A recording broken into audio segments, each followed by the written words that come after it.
Good morning. This is Professor Anderson with a little bit of feedback for your writing assignment number 3, the memo to a decision maker. So what I have pulled up here on the split screen is the memo outline. This is just the PDF that I have quickly pulled up here. And I want to go line by line to show, how yours correlates to the template that's been established for this. So the heading is accurate and appropriate. And then we get into the summary. The memo is written, and what you want to do in this summary also is to make sure that you're requesting permission. So you just want to say, like, this memo, I'm writing to request permission to further research or to conduct primary research on this problem. And then the next thing is, what is the problem? Why does it need to be investigated? So you give a very thorough description. I wonder if you might be able to parse it down a little bit.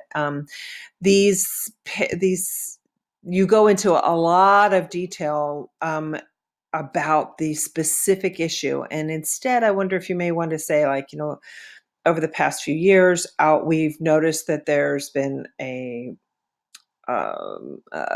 ongoing or an upcoming issue with server compatibility, or I'm not sure what you call this, platform compatibility, making certain that our 5,000 plus users are able to efficiently, cost effectively utilize our platforms.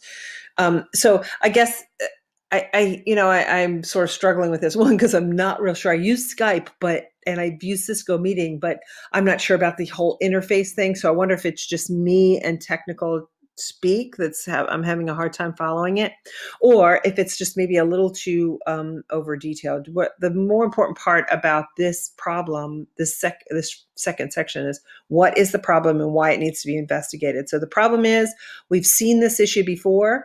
We noticed that when we were trying to implement new products, they didn't, the platforms weren't synonymous with our former platform, making it difficult. It caused A, B, and C problem. We can see this we see that this is on the horizon, and we'd like to take proactive steps. So I'm not sure if that's exactly what you're trying to say, but that's what I gathered from it.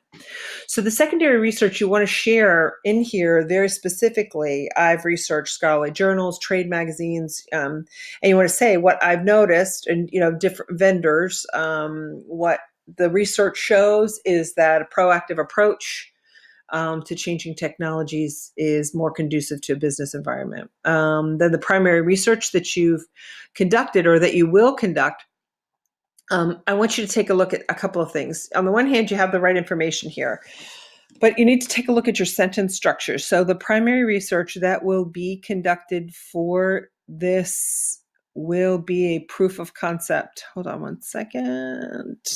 Hold on. The primary research that will be conducted. They have a cloud-based product that communicates with. Okay, so here the primary research, instead of, this is what's called passive voice.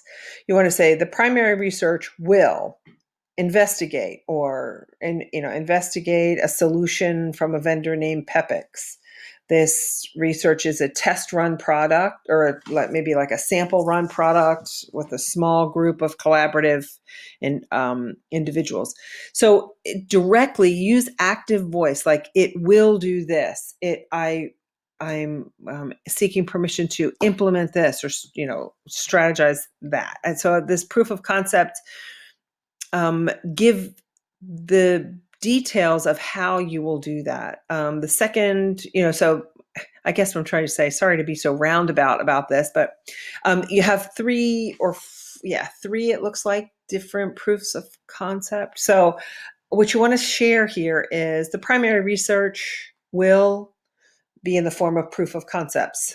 3 products will be tested. They will be tested in a small group, or with 500 employees, or 500 users, or however many it will be. The results of which would be put into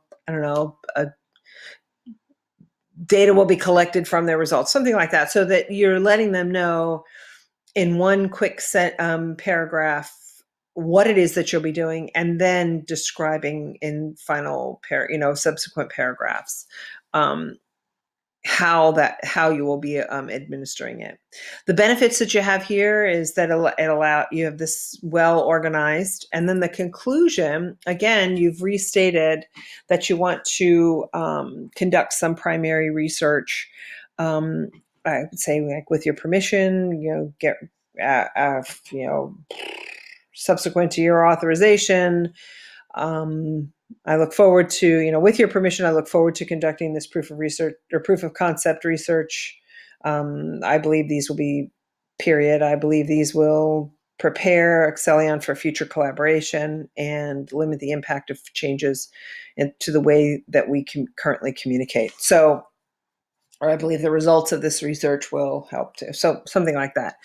I hope that was helpful. I'm feeling, again, this is kind of like out of my comfort zone, although I use a lot of tech. I'm not on the back end. I'm on the front end of providing it, like, using how these widgets and apps and various applications work, not on the integration of it from the back end. So I'm a deployer, not an employer. So I apologize if my lack of knowledge on the topic is causing any confusion, but what I'm reading as an outsider, and again, the primary goal of a memo is targeted to a decision maker. So your content should be industry specific, and that excludes me in this area. But what I am reading is it feels a little dense. So parsing it down to be as direct, clear, concise, and concrete as possible. That's the whole purpose of a memo, is to be just mainline directly to the topic. So I hope that was helpful in giving you a little bit of feedback on this memo, and I look forward to reading your final.